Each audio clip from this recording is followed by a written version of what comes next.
Right. Hi everyone, welcome to Chill and Chat. If you jumped on a live just before, from the bottom of my heart, am terribly sorry that tech was teching its Mercury in the microwave in retrograde. Aries was doing its thing with Saturn. We literally could have screamed at the computer and thrown all of the stuff that we talk about at the window because it was not working. But here we are, regulated and full of snacks and water and drinks and all of the things because chill and chat is so important because we spend our whole parenting time literally with ourselves and our husbands or our partners or our children and wonder what the frick is going on, just like us with tech. I'll hand it over to Elise and she can give you a bit of a background story on why we introduced Chill and Chat because it was her idea. And yeah. Thank you, Mel. Oh my God. I nearly dropped you. Okay, thank you, Mel. So chill and chat. It was actually Mel that gave me this idea without trying to give me this idea. So if you were on her latest workshop, um, her flyer for that had a coffee and it was like, or a cup of tea or something on there, and it said like, bring your cuppa, bring your dinner, bring your snack. And it just felt so chill for me. Like I had my kid next to me and we were both eating, I think, dinner with steak and mashed potatoes or something that on the other end of Mel's camera probably looked like slop, but it was delicious. And I just was like, hey, we used to do this so often where we would make that conscious effort to go live or do a Zoom for you guys, and then work, life, therapy appointments, everything else got in clients, scheduling, creating, just life happened. And we kind of stopped doing that. But when I saw Mel doing her workshop and I did my own recently, it kind of re inspired me to just create a space where mums are not feeling pressured to show up in a particular way. Because I think the world expects us to be. Are you eating seaweed? I love Yes. that. I That guess is I think we're perfect eating chocolate conversation or for what I'm something. doing. Sorry, so not relevant, but we all know Elisa's brain, how it works. But yeah, I just wanted mums to not, pardon me, feel pressured to show up to our workshop, show up to a call. Um, Maybe if they've missed some of the resources in our free groups or they're not always able to reply to a message, we get it because we are also mums, right? So when we post the content that we post, it's because we know an outcome is reachable, but we also want mums to have community. We want mums to feel that this is a safe space to feel seen and heard and connected to. We don't want you to always feel pressured to show up or sign up, or that when you talk to us, we're only trying to sell to you. We're actually just here to create a safe space for mums amongst all of the expectations to show up perfectly all of the time when you don't always feel like it, you know? And I almost said to Mel, we're just not gonna like go live anymore if it's gonna keep not working. But here we are doing it anyway and pivoting because you know, like sometimes we don't want to show up always. So perfect, as Mel says all the time, and I say all the time, is a lie. But a lot of what got me into this space and this work was because I was trying to find perfect, but it never existed. And so I want mums to feel that and know that as a core is like, yeah, you don't have to feel pressured to show up with us or reply in a certain way. We are just wanting to have a space where mums can come and talk about the current things in the world, the current things you might be seeing on social media, the current parenting advice, the current parenting trends. It's so overwhelming. It's a lot. And um we don't want to be adding to that overwhelm with our content either. We want to create a safe community where you can come and talk about mum life with us and just chill out. And as the topic says, chill and chat. Grab a cup of tea and just chill and chat. Because so often mums tell me, like, oh, it'd be nice to go for a coffee. And I'm like, I'd love that. And I feel I never get back to them, not intentionally, or we never get the chance to really turn up and do that because I have therapy appointments and all the things. So this is a great way to really just connect with so many mums across the country, across different states. Mel and I are in 2 different states, so we can connect mums from all over Australia or all over the world, um, with each other and chill and chat about the different things that might be impacting your world and motherhood. Um, What do you think, Mel? Share yours, because I just Yeah. feel like I I love this idea so much. When I created my last workshop, I actually really found that in previous times I had been quite salesy, quite like listen to business coaches. And I reflected a lot, probably to you, Elise, on how we don't actually like, even though we are growing a business and we want to be successful and not have to work a job, that's our ultimate goal, right? The old version of us would not have jumped on a call about something that we weren't interested in or that was about mum life or about organization or about like self-care. We just would not have. So I wanted this place to be somewhere that you literally can jump in and out of each Thursday, and a place where you feel safe and connected and understood. So we had a bit of a topic. The original plan was to do like a dual live um, in both our groups on a similar topic, but it might actually work out well to do it on Zoom. We'll see how it goes and we'll just play it by ear as it goes and how tech allows us to. I feel like one day internet will just be like a satellite and we won't have to worry about it. It'll just always work.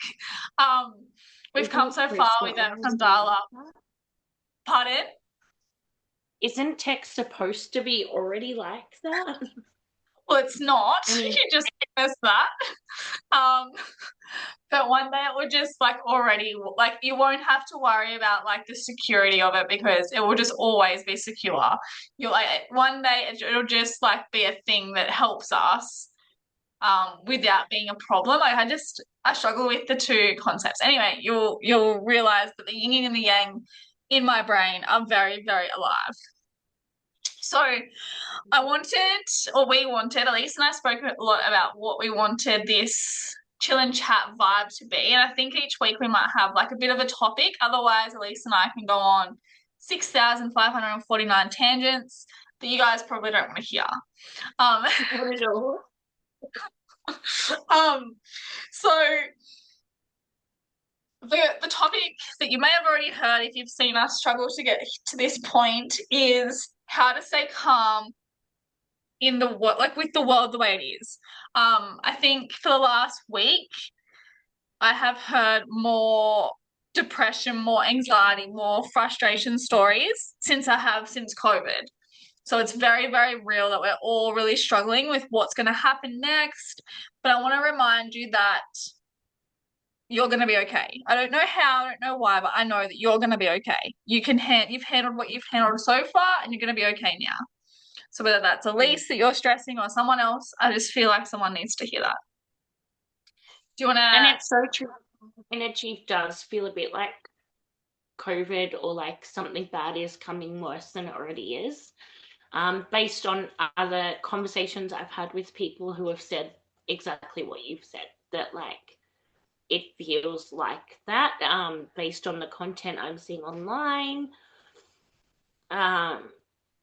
based on just the experiences around us.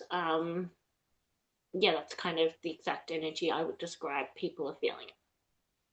Yeah. Yeah. So I want you to remember, as a collective and as we talk about calm isn't about controlling your world or the world. It's about increasing your internal capacity and internal safety so that you don't feel a constant, my hair's like full molting, I'm sorry. You don't feel a constant overwhelm of the world in your body if you're safe and um like you have more capacity to handle more. Does that make sense? That's where we're at and where we're going with this. Hmm. Yeah, I would agree. Because even my partner has been like talking about the petrol prices for about 2 weeks, and I'm like, I've kind of said to him in a way not to devalidate you, not to be like, don't talk to me, or because I'm trying to be rude to you, but like maybe just don't tell me like every 5 minutes about the petrol prices, because the more you think about it, the more you talk about it, the more you listen to it, the more you consume it, it doesn't make the problem go away. It's still there, but I can't fix the price of petrol. Whether I like it or I don't like it is a whole separate thing. Like, even this morning, I had to get petrol before talking to Mel and doing this live, because you shouldn't really be dropping your kids to and from school and therapy appointments while the light's still on in your car. And I always say, like, you can't run from an empty tank, so maybe my car can't either.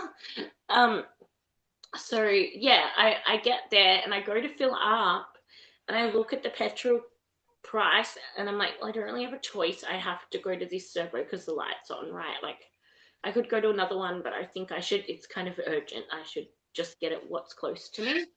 And then I look at the price on like unleaded, like the premium one, and then like the unleaded cheaper one. The unleaded like cheaper one was like 2.19, but the other premium one was like 2.45 a liter. And I was like, hold on, what? And I was like, I know about this already because he's been telling me every day, but I've also been kind of like, well, there's nothing I can do about it. We all need petrol for our vehicle, so like I need it whether it's a lot of money or not. I can't fix it, or whether it's gonna run out or not. I don't really have a solution to that problem. I would like to, but I don't have one. I can't control it.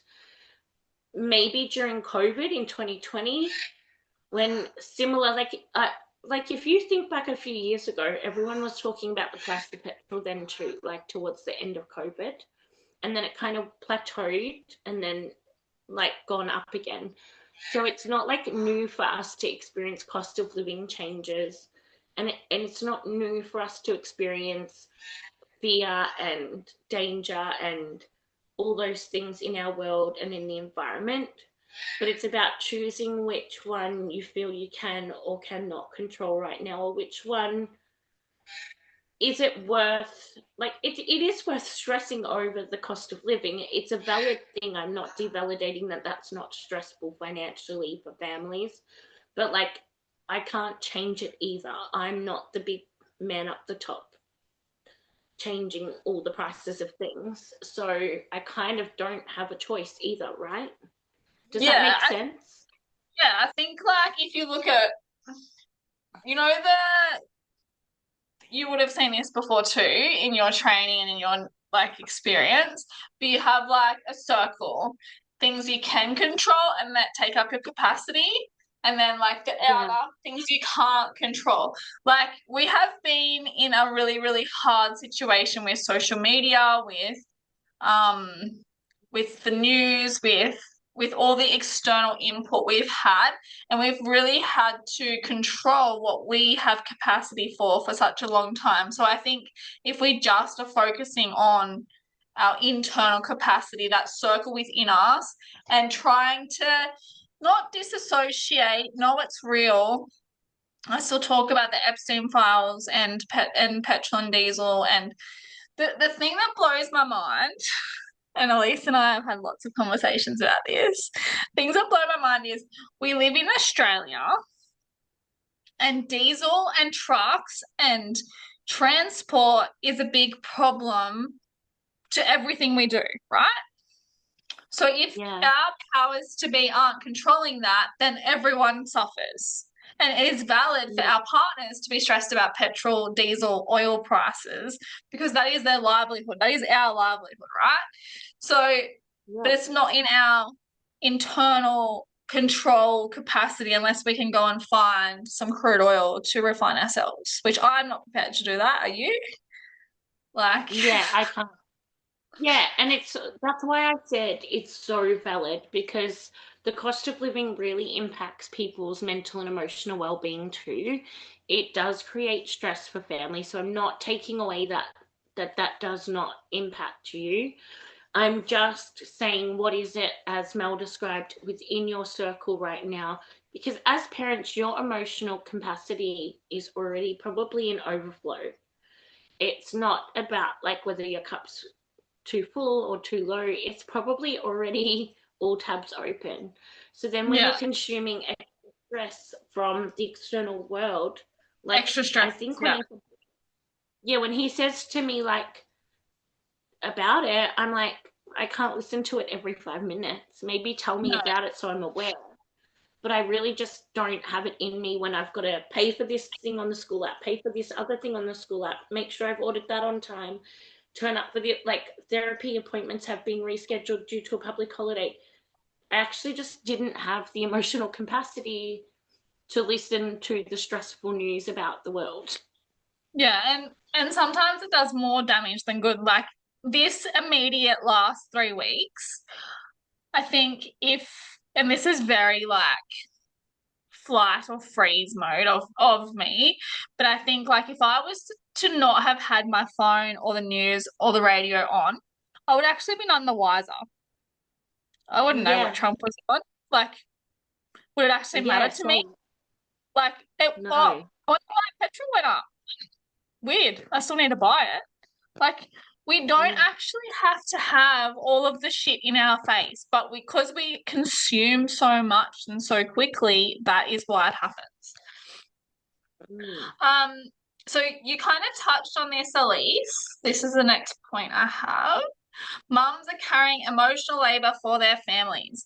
So Elise touched on this when she was like talking about the school apps paying for this and like obviously the cost of living's already been brought up. So like that's an actual ideal thing. Can I just say we went from a Catholic school to a public school and I knew that there was going to be like extra costs that were just covered at the Catholic school within our fees. I didn't think it would be as intense as what my phone is. Like every day, ding, ding, ding. You have this payment That's to a accept. whole thing on its Oh my God. own. Oh my God. If I can say what I liked about Catholic school, it is that all of that was taken care of. Like just Yeah, let's taken have care of another easily. time to sort it out for you. Yeah, that makes sense. Total sense. Because yesterday one of the mums said to me, "Oh, did you see this email at pickup time?" And I was like, "Huh? What email?" And she's like, about the nap plan, about this, about that. And I said, nah, didn't see it. But to be fair, Wednesday's like a really busy day for me because Yeah. I have like Zoom calls and appointments all day, and like I literally didn't look at emails, right? But like But these two mums, you have like your notifications off for emails, for TikTok, for Instagram, for Facebook, and just have messages and call come through to your phone, you actually have to go into your phone to see it. It doesn't come up automatically. So then you can kind of be like, what? Can you explain it to me? Like yeah, it's not the same as having so much input when you're not ready for it. If I don't have capacity for something, like I'm not gonna lie, I am pretty bad at like opening all the apps and closing them as a habit to see if you've written back on like what app or whatever it is.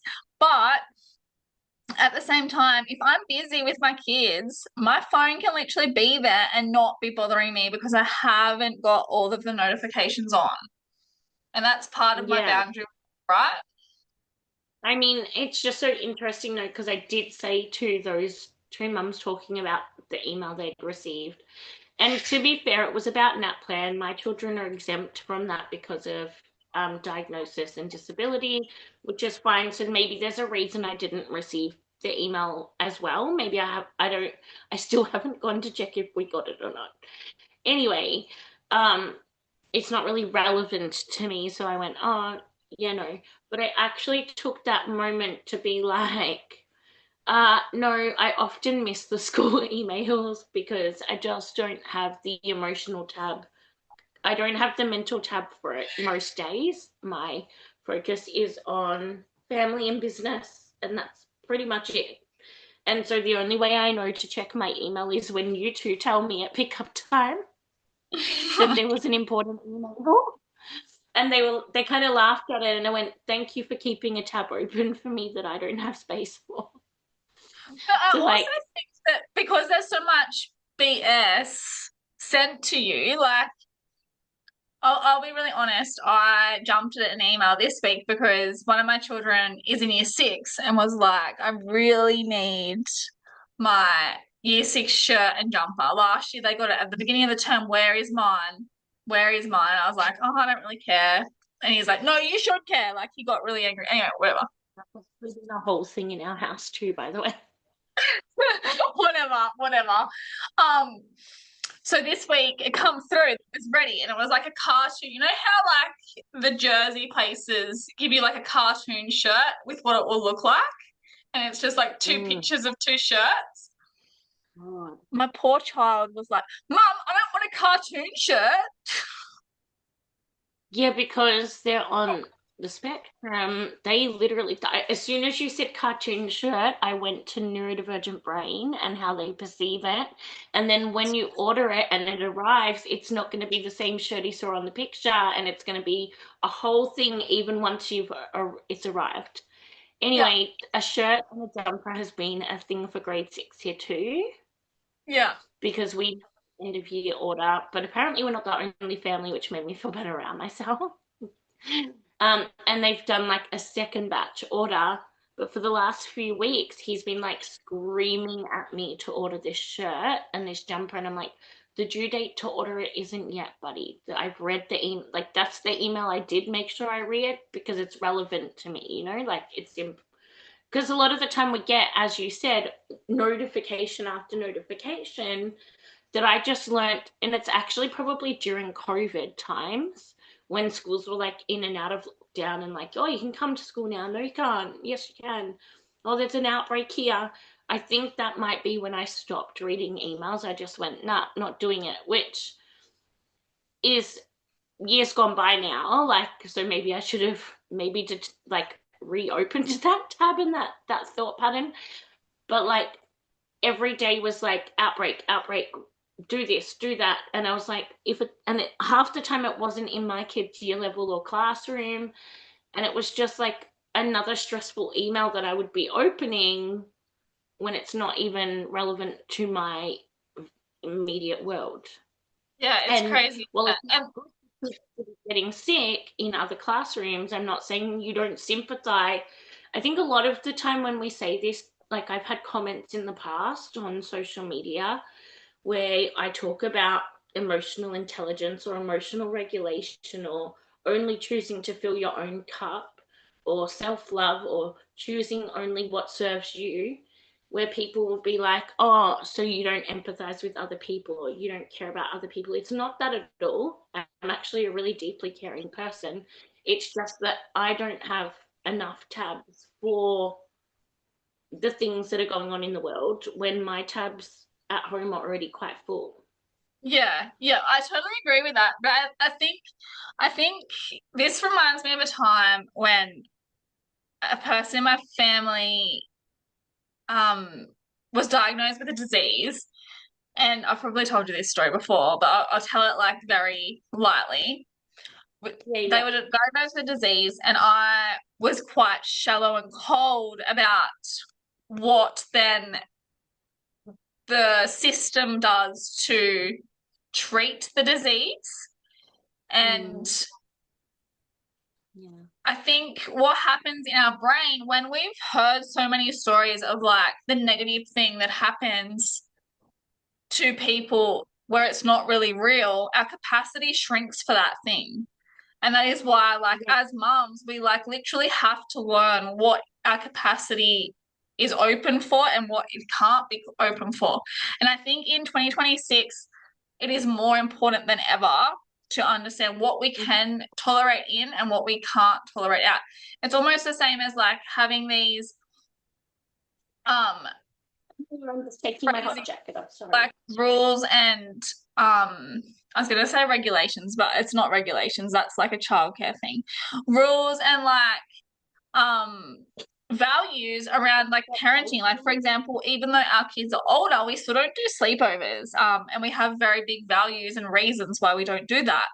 And I think that is just capacity, like what like Elise already said, like neurodivergent brains and minds with the cartoon shirt. Like that's exactly why we don't do sleepovers. Like there's so many things that could happen from a different family at home. Like it's just not worth it for us. Does that make sense? So um one of the things that I just want to say from this thing that I have is most mums aren't failing at staying calm.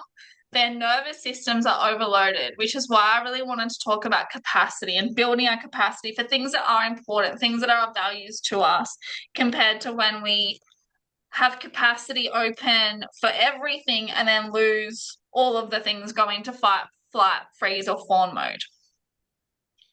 Yeah. Yeah, So, totally. I think, yeah, we've covered that, haven't we? Like how your tabs can already be full. Yeah. yeah, yeah. So, I'd like to bring up another concept, and that is the real reason why calm feels hard. Mm-hmm. Do you have anything to say before I go into some points, Elise? No, you go first. Because this could be like a whole nother hour of a topic just alone for us. Well, I think we have So at 10 least minutes left, 8 minutes 51. yeah, so you go. You totally should take this one. Okay. So our brains are wired for threat detection. So they're wired for safety, right? Safety, or are we at threat? So when we go into fight, flight, freeze, or fawn, what our nervous system is actually telling our body is if we are safe or there's a threat. So right now I feel quite calm because I know Elise. I know that the people that watch this will be people that are meant to watch this. I don't feel like there's a threat, so I'm quite calm and I have capacity for this conversation. Mind you, though, when tech wasn't working, I was probably about to throw the computer and the phone. So I was probably like on the urge of like, I'm losing capacity for this and I'm going into fight mode. Mm-hmm. So, as I just explained, your patience drops, your reactivity rises, hence the example where I was just about to throw the computer and the phone. And then when Yeah. you do that, guilt follows. And if you look at it like a really angry man, sorry that I'm picking on men, but men are the stronger out of men and women. You see it all the time. They get so angry, so worked up, and then they're like, I'm sorry, I don't feel good about it. Like all of the time, people in my life that are masculine are like, they wind themselves right up to here, and then they realize what they're doing, and they're right down here and almost depressed. And I'm like, wait, what? What just happened? And it's that Yeah. There's cycle of no being middle in, ground. pardon? There's no sort of middle ground. It's like up or Yeah, down, which yeah, also in itself is like not very healthy because it's like your dopamine, your adrenaline, your cortisol goes all the way up and then you dip right down again. And it's like a stress loop. yeah. Like, so that's why, like, neurologic, I can never say it. I swear I'm really good at it. I just can't say the word. Really? Neurolid, Yeah. neurolinguistic programming, NLP. is really good for breaking this loop. If every man in my world could do NLP, I swear the masculine energy would be 100% better. Totally. Okay, so calm isn't about discipline, it's about regulation. Do you have anything to add to that before I go on to the next point that I have here, Elise? I think the part that people don't understand about regulation in of itself is that you don't have to be perfectly calm all the time. Like it's not humanly normal. You're not a robot. You're a person with feelings and emotions you're supposed to feel and move through your body. And I think people feel like calm is not possible now because they are, like you described, being up here. When you're stuck in autopilot or you're burnt out or you're in survival mode or this is the loop that you're constantly in up here, um, or you're constantly dropped down here, it feels so hard to get to here because, but it's got to take step by step by step. Like anything that we would share in the coaching world, whether it be health and wellness or changing a fitness goal or an eating habit goal or anything, any new goal feels hard before you take the first 2 to 10 steps to achieve it, right? Yeah, I love that. I love that. And Say that's exactly what I was about to say, what my notes say.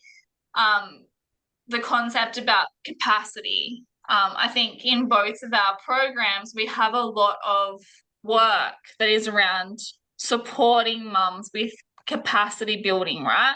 And I really like it how you just said, like, it takes 2 to 10 steps to often even start.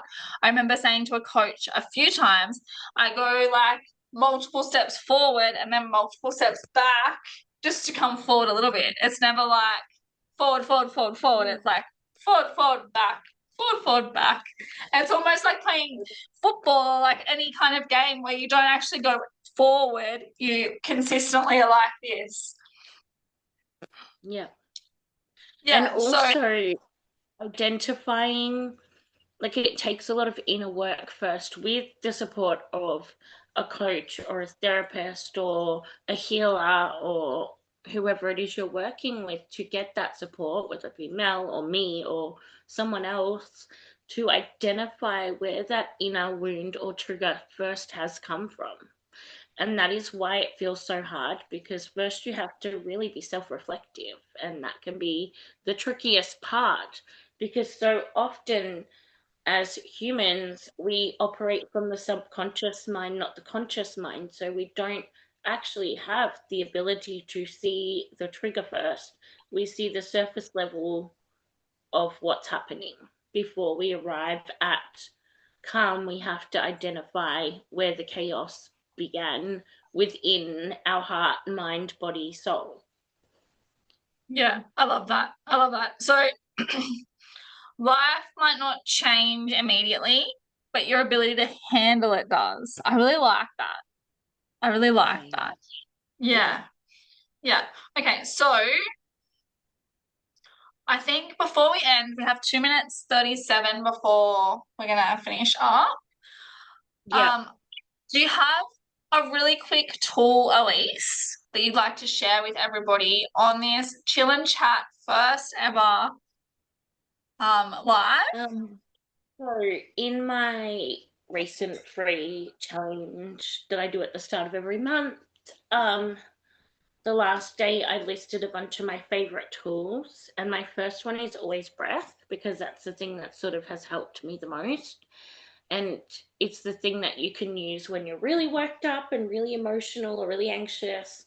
It's the thing you can use when you're feeling like we are now, just chatting, and you want to just maybe, like, sometimes I might do something like that too before I get out of the car to go to school pickup because I know the chaos is about to arrive. Um, but my second one could really be um, just discernment of your environment and your world and what you're consuming currently in the world, because we did start off speaking about external worldly things as well. Um, and just, yeah, communicating how certain things in the world are currently making you feel, That was to what the people mine that was might going to be. Yeah. Mine was going to be yeah, like just naming the emotion that you're feeling currently. So, like right now, I'm excited, but I'm also anxious because I can see the timer. So I'm yeah. like, so I'm like, you can see me moving, being like, um, so I like to name the emotion. Get used to being like, I'm really overwhelmed right now. And your kids can understand that kind of language, right? Okay. We love this chill and chat. We will see you next Thursday, whether it be on Zoom or on Facebook Live. We might even just put a Zoom link out there, like the end of today, at least. We'll see. We'll just do it from now on. Yeah, it seemed to Yeah. work for us for now. Yeah, yeah, let's just do that. And then we'll see you next week. And we can't wait to do another live on Chill and Chat. Hope you enjoyed it. Can't wait to hear your feedback. Yay! So proud of us.